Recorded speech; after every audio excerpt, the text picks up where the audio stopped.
Pour toute cérémonie entrant dans le cadre de Noël des enfants, Guérite TV Monde vous accompagne en cassant ses prix. Pour en savoir plus, veuillez appeler le 00229 91 19 10 10. Guérite TV Monde, le leader de Web TV.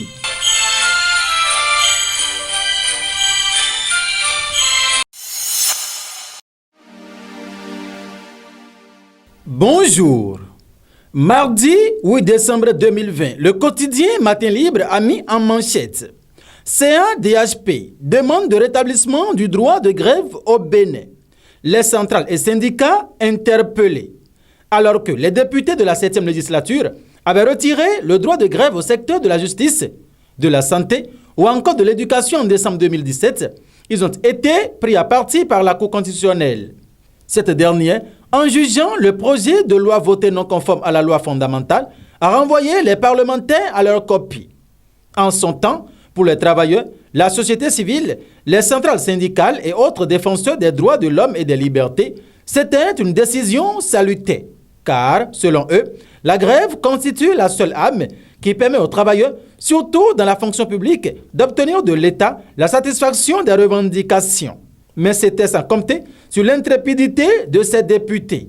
Trop courte pour durer, cette joie des travailleurs juste quelques mois après, cette petite victoire s'est à nouveau transformée en colère et tristesse.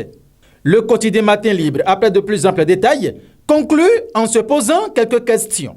Aujourd'hui, que la justice vient à leur secours en leur donnant appui, et raison, quelle sera leur attitude?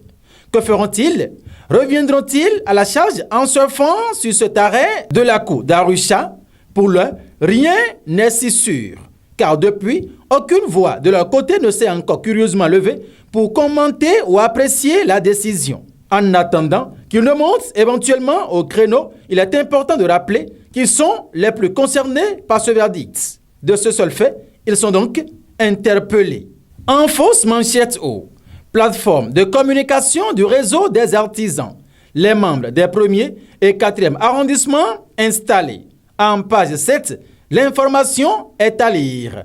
À l'oreillette, travail au Bénin. Bientôt, un guichet unique de promotion de l'emploi. Autre titre ce matin, candidature à la présidentielle 2021.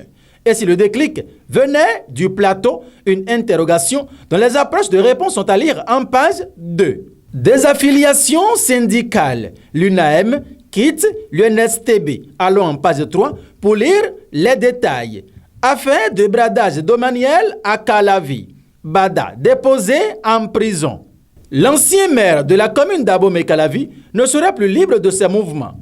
Dans l'affaire domaniale qui défraie la chronique depuis quelque temps dans la commune d'Abomey-Calavi, l'ancien maire Georges Bada aurait été déposé en prison hier, renseigne le site du journal Le Potentiel. Selon le média, c'est à la suite d'un déferment spécial contraire à la procédure habituelle que Georges Bada et 10 autres personnes, des cadres de l'administration communale dont le SG et des CA ont été déposés. Rappelons que dans la même affaire, l'ancien maire Patrice Ousougede est écouté. 10 ans de mobile money au Bénin.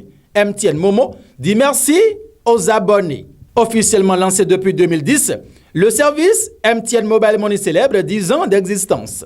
Un événement commémoré par les responsables de MTN Momo à travers une caravane dans la ville de Cotonou vendredi 4 décembre 2020. Ceci pour témoigner toute leur gratitude aux abonnés. Mesdames et messieurs, merci de nous avoir suivis. Mardi de miracle à chacun et à tous.